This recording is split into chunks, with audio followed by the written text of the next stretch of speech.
सगळ्यांना नमस्कार. Narayana IS academy Nagpur प्लॅटफॉर्मवर सगळ्यांचे वेलकम. आज आपण आन्सर की तर दिलीच आहे.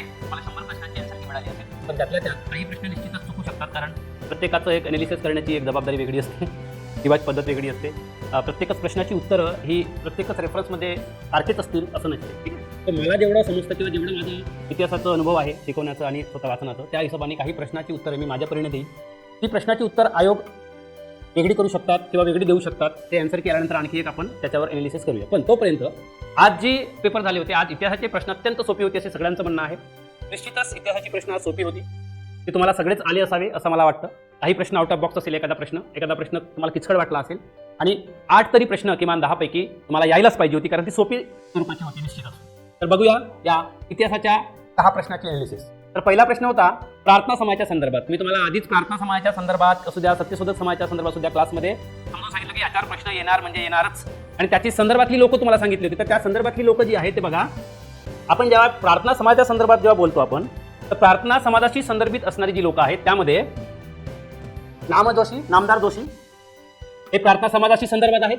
त्यासोबतच नामदार गोखले हे सुद्धा प्रार्थना समाजाशी संदर्भात आहेत, आणि विठ्ठल रामजी शिंदे, महर्षी विठ्ठल रामजी शिंदे हे सुद्धा या प्रार्थना समाजाशी संदर्भात आपण त्यांचा नाव घेतो.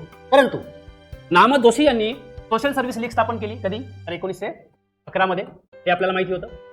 त्यासाठी तर मजुराची स्थिती सुधारण्यासाठी एकदम बरोबर आहे. त्याच्यामुळे हा प्रश्न एकदम बरोबर आहे, पहिला ऑप्शन.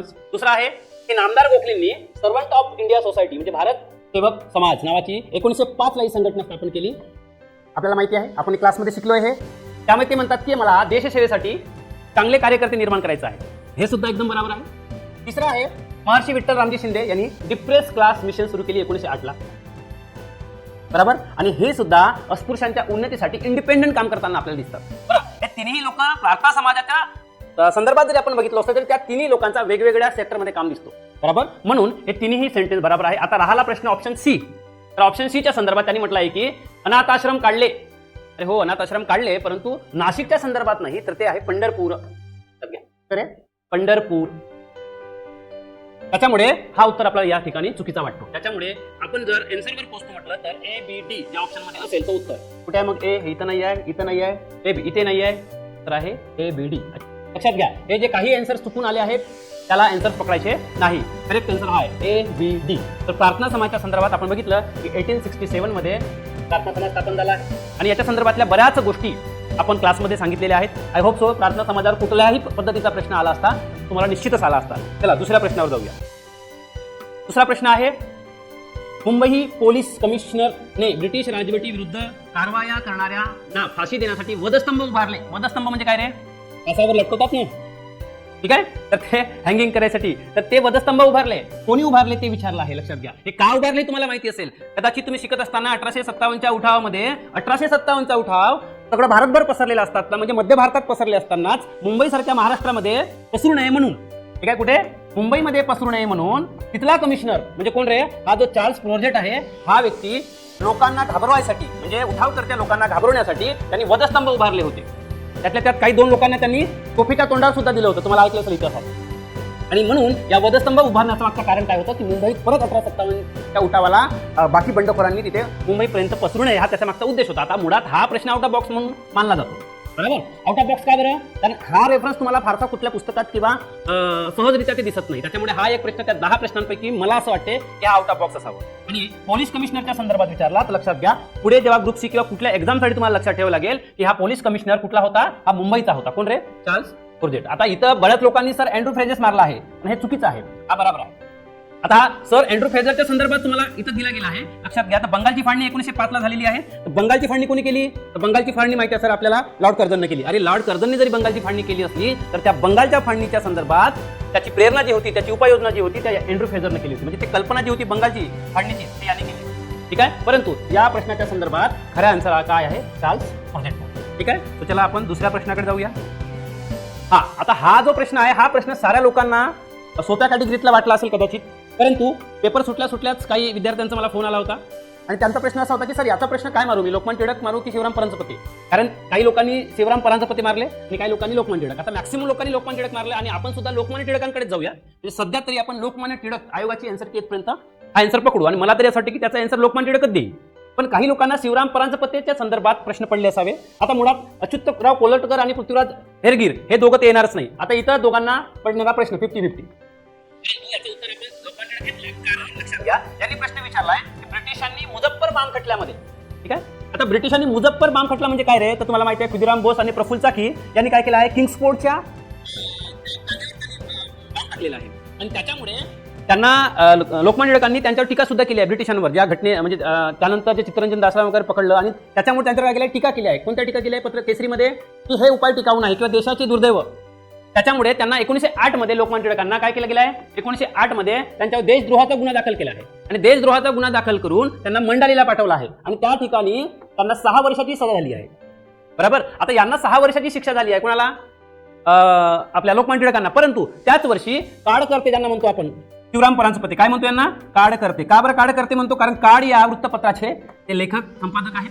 बरोबर. आणि हे जे शिवराम परांजपे आहे, काळकर्ते म्हणून ज्यांना ओळखलं जातं, हे सुद्धा लोकमान्य टिळकांचे समकालीन आहेत, लोकमान्य टिळकांचे मित्र आहेत. आणि क्रांतिकारकांना पालनपोषण म्हणजे क्रांतिकारकांचे समर्थनार्थ लेखन करणारे हे आपण म्हणतो यांना शिवराम पंत परांजपेंना. आणि म्हणून शिवराम पंत परांजपे यांनी काळ या वृत्तपत्रामध्ये त्यांनी ब्रिटिशांवर टीका केली होती. आणि टीका केली म्हणून त्यांना त्या संदर्भात 19 महिने सश्रम कारावासाची, ठीक आहे, 19 महिने काय झाली होती, त्यांना सजा झाली होती. शिवराम पंत परांजपेला. त्याच्यामुळे अनेक लोकांची कदाचित दांडी उडाली असेल की बाबा 1908 ला यांनाही शिक्षा झाली आहे शिवराम पंत परांजपेंना, आणि 1908 ला लोकमान्य टिळकांना नाही झाली आहे. परंतु मुझफ्फर बाम खटल्याच्या संदर्भात विचारल्यामुळे या ठिकाणी स्पेसिफिक उल्लेख केलाय मुझफ्फर बाम, त्याच्यामुळे लोकमान्य टिळकांचा उत्तर येतील. तर त्यांनी 1908 असा शब्द प्रयोग केला असता फक्त, आणि राजद्रोहाच्या आरोपाखाली असा प्रयोग केला असता, तर तो उत्तर आपल्याला गफलत मध्ये टाकणारा असता. परंतु या ठिकाणी काय केलंय त्यांनी, या ठिकाणी डायरेक्ट विचारलाय की मुझफ्फर बाम खटला, ठीक आहे. तो या प्रश्नाचं उत्तर असेल लोकमान्य टिळक. चला समोर जाऊ.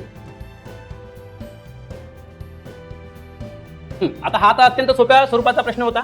या ठिकाणी तुम्हाला जर सगळे पर्याय जरी माहिती नसले तरी 1-2 जरी पर्याय तुम्हाला माहिती असले तरी ते चाललं असतं. कारण बघा या ठिकाणी 1909 हा सगळ्यांनाच माहिती आहे की 1909 जो मार्लेमेंटो ऍक्ट आहे 1909 मध्ये आलेला, या मार्लेमेंटो ऍक्ट मध्ये आपल्याला माहिती आहे की मुस्लिमांना स्वतंत्र मतदारसंघ दिला गेला, हे जगजाहीर आहे. आणि त्याच्यामुळे मुस्लिमांना स्वतंत्र मतदारसंघ 1909 मध्ये मिळाला आहे मार्लेमेंटो ऍक्ट मध्ये.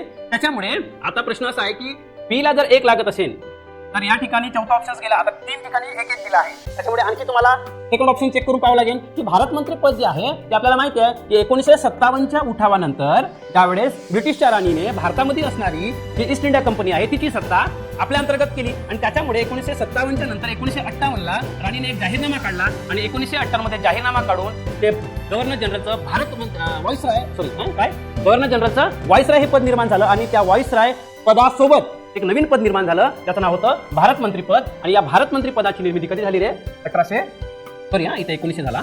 1858 मध्ये भारत मंत्री पदाची निर्मिती झाली. आणि म्हणून ए हा ऑप्शनला आपण काय लागेल, ए ऑप्शनला 4 हा ऑप्शन लागेल. मग ए या ऑप्शनला 4 जर लागत असेल या ठिकाणी परत काय, हे 2 कटले आणि हा ऑलरेडी कटला होता, आन्सर काही 3 लक्षात घ्या. आता बाकी तर तुम्हाला 1919 किंवा 1935 आपण जे कायदे शिकलेलेच आहे. म्हणजे आपण बघतो की 1973च्या रेग्युलेटिंग ऍक्ट पासून, 1984च्या पिट्स ऍक्ट पासून, तर 1909च्या मार्लेमेंटो ऍक्ट, 1919चा मॅन्टेग्यू ट्रान्सपोर्ट ऍक्ट, 1935चा भारत सरकारचा कायदा आणि 1958चा भारत सुशासनाचा कायदा, हे कायदे आपण क्लासमध्ये शिकलो आहे, डिटेल्समध्ये शिकलो आहे. त्याच्यावर कुठलाही जर प्रश्न आला तर तो आपला चुकणार नाही, कारण आपण ते डिटेल्समध्ये घेतले आहे, ठीक आहे. शिवाय आता या ठिकाणी 1909च्या संदर्भात प्रश्न आला की मुस्लिमांना स्वतंत्र मतदारसंघ कधी दिला गेला, कोणत्या कायद्याने दिला गेला. काही ठिकाणी तुम्हाला प्रिव्हियस इयर क्वेश्चन्स मध्ये बघतो आपण की 1909च्या संदर्भात त्या कायद्याला काय म्हणतात ते विचारतात. म्हणजे 1909ला मार्लेमेंटो ऍक्ट म्हणतात, कारण ते मार्लेमेंटोच्या संदर्भात आपण बघतो. मॅन्टेग्यू ट्रान्सपोर्टला 1919च्या कायद्याच्या संदर्भात बघतो. तर त्या दिशेने तुम्ही अभ्यास करून ठेवायला पाहिजे. सोबत समोरचा प्रश्न आहे की खालीलपैकी कोणत्या नेत्यांनी आयटक संघटनेचे अध्यक्षपद भूषवले नाही. आता विषय असा आहे की आयटक तुम्हाला माहिती आहे कोणी स्थापन केली, तर आयटक लाला लजपत राय, ठीक आहे. आयटक कोणी स्थापन केली, लाला लजपत रायने 1920 मध्ये आपण बघतो. पण या ठिकाणी लाला लजपत राय हे पहिले अध्यक्ष होते आयटकचे. परंतु आता आयटकचे समोर जे ते धुराजांनी सांभाळले ते आपण त्यांना काँग्रेसचे सदस्य असे म्हणतो. या ठिकाणी आपण बघतो की जवाहरलाल नेहरू हे काँग्रेसचे सदस्य दिसतात आपल्याला, तर काँग्रेसचे कार्यकर्ते आहेत. सरोजिनी नायडू सुद्धा, चित्तरंजन दास, CR दास हे सुद्धा दिसतात, ठीक आहे. आता विषय असा आहे की BT रणदिवे सुद्धा हे आयटक मध्ये सुरुवातीला होते, ठीक आहे, सुरुवातीला होते. परंतु मतमतांतरे वेगळी असल्यामुळे या रणदिवेंनी आयटक सोडून त्यांनी एक वेगळी संघटना स्थापन केली. तिचं नाव आपण काहीतरी लक्षात येत नाही मला, B2 असं समथिंग काहीतरी म्हणायचं आपण, ठीक आहे. तर ती संघटना स्थापन झाली, त्या संघटनेचे ते पहिले अध्यक्ष झाले. म्हणजेच या संघटनेच्या अत्यंत विरोधात ते जाऊन दुसरी संघटना स्थापन केली आणि या संघटनेशी त्यांचा संपर्क तुटला. आणि म्हणून आपण काही रेफरन्समध्ये बघतो त्यावेळेस ते सरळ म्हणतात की जवाहरलाल अध्यक्ष होते, मान्य. श्रीलंका अध्यक्ष होते, मान्य. पण काही पुस्तकात तुम्हाला सरोजिनी नायडू अध्यक्ष होते हा संदर्भ दिसत नाही. परंतु सरोजिनी नायडू ज्यावेळेस साऊथ आफ्रिकेत जातात आणि ते जेव्हा वापिस येतात 1925 ला, त्यावेळेस ते खऱ्या अर्थाने आयटकचे नेतृत्व ते करतात. कोण? सरोजिनी नायडू. आणि त्याच्यामुळे आपण जरी ते अध्यक्ष झाले असा कुठे रेफरन्स दिसत नसला तरी ते अध्यक्ष आहे, कारण त्यांच्याकडे नेतृत्व असल्यामुळे आयोगाने कदाचित तो रेफरन्स वापरला असावा. त्याच्यामुळे सरोजिनी नायडू सुद्धा त्या ठिकाणी येतात. त्याच्यामुळे आता आले कोण? बीटी रणदिवे, जे आयटक सोडून दुसरीकडे गेले आणि दुसरी संघटना स्थापन केली. त्याचा संदर्भ आपण आयटक मध्ये घेऊ शकत नाही. म्हणून या प्रश्नाचे उत्तर काय असायला पाहिजे? BCD. या ठिकाणी रणदिवे येणार नाही, लक्षात घ्या. ठीक आहे, चला समोरच्या प्रश्नाकडे जाऊ. राजश्री छत्रपती शाहू महाराज. मी शिकवत असताना तुम्हाला नेहमी एक गोष्ट सांगत असतो इतिहासाला, की शाहू फुले आंबेडकर यांच्या संदर्भात प्रश्न येतील म्हणजे येतील. मग त्यांच्या कामकाजावर येतील, त्यांच्या कर्तृत्वावर येतील किंवा त्यांच्या सहकार्यांवर येतील. ठीक आहे, तर शाहू महाराजांच्या संदर्भात अत्यंत सोप्या स्वरूपात हा प्रश्न होता. तर छत्रपती शाहू महाराजांच्या संदर्भात काहीपैकी कोणते विधाने बरोबर आहे? आता कोणते विधाने बरोबर आहे तर लक्षात घ्या. सक्तीचा व मोफत शिक्षणाचा कायदा केला, एकदम बरोबर. आता प्रश्न हा तुम्हाला अत्यंत सोप्या स्वरूपात विचारला. मागच्या प्रिव्हियस इयर क्वेश्चन मध्ये जर तुम्ही बघितलं असेल तर त्यांच्या संदर्भातला विचारला होता की ज्या पोरांना आई वडील किंवा पाल्य शाळेत पाठवायचे नाही त्या लोकांवर किती रुपयांचा काय दंड ठोठावला जायचा. बरोबर, 5 पैसे, 10 पैसे, 1 रुपया, 2 रुपये, 5 रुपये, असं काहीतरी तुम्हाला ऑप्शन मध्ये पर्याय दिसला असेल. बरोबर, तर तो प्रश्न विचारला होता की शिक्षणाच्या संदर्भात ते किती अग्रेसिव्ह होते. मग सक्तीचा मोफत शिक्षणाचा कायदा तर 100% आणला असेल. बरोबर, जर तुम्ही प्रिव्हियस इयर क्वेश्न पाहिला असेल आणि त्याचा ऑप्शन जर वाचला असेल तर तुम्ही जर हा प्रश्न वाचला नसेल तर तुमच्या डोक्यात यायला पाहिजे होता की बाबा ते जेव्हा दंड आकारत होते तर मग मोफत आणि सक्तीचा, त्याच्यामुळे हा एकदम बरोबर आहे. दुसरी गोष्ट, विविध कला आणि कलाकारांना आश्रय दिला, एकदम बरोबर आहे. ठीक आहे, विधवा पुनर्विवाहाचा कायदा पारित केला, एकदम बरोबर आहे. परंतु याच्यामध्ये काही विद्यार्थ्यांना डाऊट्स होतं, त्यांनी मला प्रश्न विचारला फोन करून. तर त्याच्या वेळेस मला असं वाटतं की बघा, माझं असं उत्तर आहे की त्याचा प्रश्न असा होता की सर विधवा पुनर्विवाह कायदा पारित केला याचा अर्थ असा कसा, कारण ब्रिटिश राज्य आहे, ब्रिटिश राज्यामध्ये ब्रिटिश कायदे करतात. म्हणजे 1856 ला आपण बघतो काय की विधवा पुनर्विवाह कायदा पारित केला कोणी? डलहौसीच्या काळामध्ये. आता लॉर्ड डलहौसीच्या काळामध्ये जर 1856 मध्ये विधवा पुनर्विवाह कायदा पारित केला असेल तर तो कायदा इंग्रजांनी पारित केला असा त्याचा अर्थ झाला. पण लक्षात घ्या, शाहू महाराजांचं जे संस्थान होतं ते इंडिपेंडेंट होतं, स्वतंत्र होतं. जरी लॉर्ड डलहौसीच्या काळामध्ये ब्रिटिशांनी एखादा कायदा पारित केला असला आणि तो मुंबई, बंगाल, बिहारच्या प्रांतात लागू असला तरी सुद्धा एखाद्या संस्थानामध्ये ते लागू करायचं की नाही करायचं ते त्या संस्थानाच्या राजांचं हक्क होतं. आणि त्याच्यामुळे कोल्हापूर संस्थानामध्ये ज्यावेळेस राजश्री शाहू महाराजांनी ते 1917च्या संदर्भात दिसतं आपल्याला की ते लागू करताना दिसतात स्वतः. म्हणजे असं होतं की जरी समजा इंग्रजाचा कायदा असेल तरी तो कायदा परंपरेने चालत असणाऱ्या कायद्यासोबत ते राहू शकतात किंवा तो कायदा अप्लाय करू शकतात, असं पण होतं. त्याच्यामुळे 1917 मध्ये आपल्याला लक्षात येतं की राजश्री शाहू महाराजांनी काय केलं आहे, तो कायदा पारित केला आहे, लक्षात घ्या. म्हणून त्याच्यामुळे हा सुद्धा एकदम चौथा आहे की कोल्हापुरात व्यापारासाठी शाहूपुरी या व्यापारपेठेची स्थापना केली, एकदम बरोबर आहे. ती गुळाची बाजारपेठ आपण शिकतो की गुळाची बाजारपेठ त्या ठिकाणी शाहू महाराजांनी स्थापन केली होती, बरोबर. आणि त्याच गुळांच्या व्यापारपेठेला आपण काय म्हणतो, शाहूपुरी व्यापारपेठ. त्याच्यामुळे हा सुद्धा बरोबर आहे. तर लक्षात घ्या, या ठिकाणी ABCD ऑल ऑफ दी अबो हा करेक्ट आन्सर येईल. त्याच्या संदर्भात तुम्हाला काही शंका घेण्याची गरज नाही. चला समोर जाऊया. आणि त्याच्यानंतर 1857च्या उठावाच्या संदर्भात आता लक्षात घ्या, मी तुम्हाला 1857चा उठाव शिकवत असताना त्याच्या पूर्वीचे 3 उठाव शिकवले. त्या आधीचे 100 वर्षा उठावाच्या पूर्वीच्या काही शॉर्ट नोट्स दिल्या होत्या, सेम त्याच्यावर प्रश्न आला, लक्षात घ्या. 1857च्या उठावाच्या संदर्भात ज्यावेळेस आपण बंगालमधील नीड उत्पादनाच्या संदर्भात जेव्हा बोलतो त्यावेळेस मडेवाला विरुद्ध उठावात यश मिळण्याचे कारण काय होतं, लक्षात घ्या. या ठिकाणी काय मिळाला, या उठावाला यश मिळाला. जर एखाद्या उठावाला जर यश मिळालं असेल तर हे लॉजिकल सोडवायचा भाग होता. काही गोष्टी जर तुम्हाला माहित नसल्या तर ह्या लॉजिकल सोडवायचा भाग होता. जर यश मिळालं असेल तर निश्चितच काय असेल, लोकांचे सहकार्य केलं असेल ना, बरोबर ना, लोकांनी सहकार्य केलं असेल, लोकांमध्ये संघटित असतील, लोकांमध्ये एक प्रकारची शिस्त असेल, तेव्हा ते बहिष्कार करू शकतील ना त्या गोष्टीचा, बरोबर ना. त्याच्यामुळे हे 200% येणार आहेत तर लॉजिकल विचार केला तर. तिसरी गोष्ट, हिंदू मुस्लिमांना शेतकरी, तर हिंदू मुस्लिम शेतकरी एकत्र येतील तेव्हाच ते सहकार्य येतील ना, आणि ते सहकार्य येतील तेव्हा ते संघटित होतील ना, आणि संघटित होतील तेव्हाच ते यश प्राप्त होईल. त्याच्यामुळे लॉजिकल प्रश्न होता. आणि जर समजा ऑल ऑफ दी अबो असताना तुम्ही जर ऑल ऑफ दी अबो मारले असते तर कदाचित ते लॉजिकल असतात, पण या ठिकाणी ऑल ऑफ दी ऑप्शन्स नाही. आणि दुसरी गोष्ट हे म्हणतात की मडेवाल्यात पडलेलं फूट, अरे मडेवाल्यात ते म्हणतात ना, चाऊ माव मिळून खाऊ, तर हे चोरच असतात. त्याच्यामुळे हे मडेवाले जर समजा एक मडेवाला चोर असेल तर दुसऱ्या चोराला तो दुश्मन कसा करेल, ते मित्रच बनतील ना.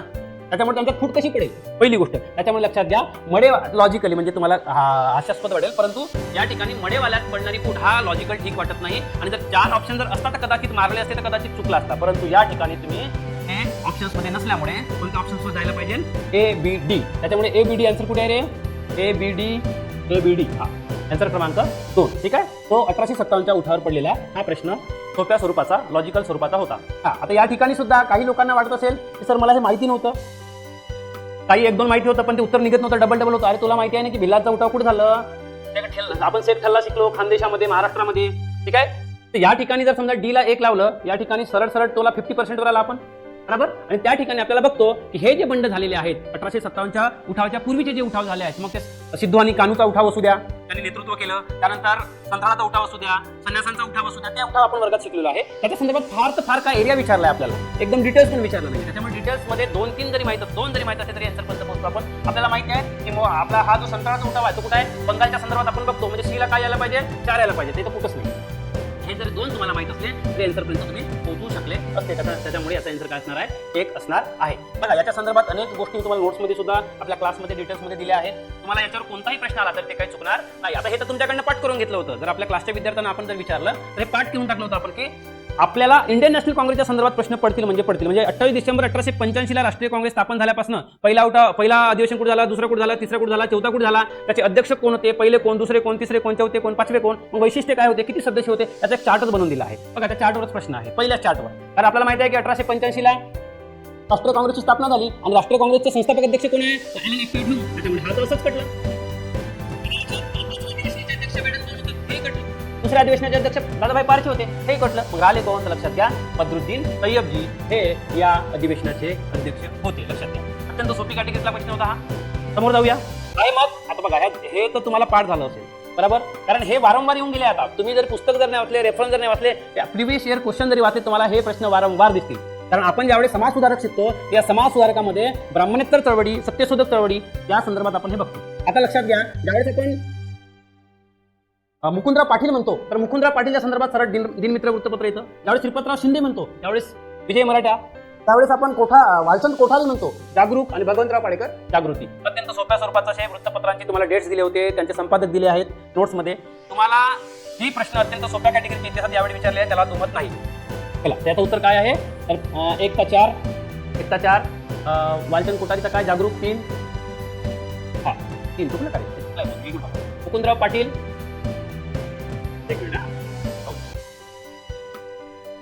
मुकुंदराव पाटीलचा काय येईल, दिनमित्र येईल, म्हणजे 1 चा 4 येईल. बरं, त्यानंतर श्रीपतराव शिंदेचा 1 येईल, म्हणजे ड चा 1 येईल. हे पण बरोबर आहे, हे पण बरोबर आहे, ठीक आहे, दोन्ही याच्यात दिला. त्यानंतर जागृती येईल, म्हणजे बी चा 3 येईल, बी चा 3 येईल, तर मग हा आन्सर बरोबर येईल. 1 लक्षात घ्या, हे चुकलं, पहिला आन्सर बरोबर आहे. वालचंद कोठारीचा काय, जागरूक, आणि भगवंतराव पाडेकरचा जागृती. चला समोर. आता 10 प्रश्न झाले आपली. हे आता हे 10 प्रश्न जी झाली ते इतिहासाची प्रश्न होती, अत्यंत सोपी प्रश्न होती. आय होप सो तुम्हाला एकच प्रश्न ते जे कमिशनरचा विचारला वधस्तंभवाला तो आउट ऑफ बॉक्स वाटला असेल. 10 पैकी 9 प्रश्न ॲज इट इज तुम्हाला येणारी होती. आता एक प्रश्न कोणाला कन्फ्युज केला असेल, लोकमत टिळकांचा किंवा कुठलाही एक, तर 10 पैकी 8 प्रश्न यायलाच पाहिजे 100%. ठीक आहे, सो आपण या इतिहासाच्या संदर्भातली ही 10 प्रश्न बघितली. आय होप सो तुम्हाला ते समजलं असेल. काही प्रश्नात डाऊट असतील, मला वाटत नाही की जास्त काही तुम्हाला इथे बदल फायनल आन्सर की दिसेल. तरी सुद्धा आयोग हा अंतिम आहे, त्याच्यामुळे आयोगाची आन्सर की आल्यानंतर परत आपण त्या प्रश्नाला एनालिसिस करूया. तोपर्यंत थँक्यू.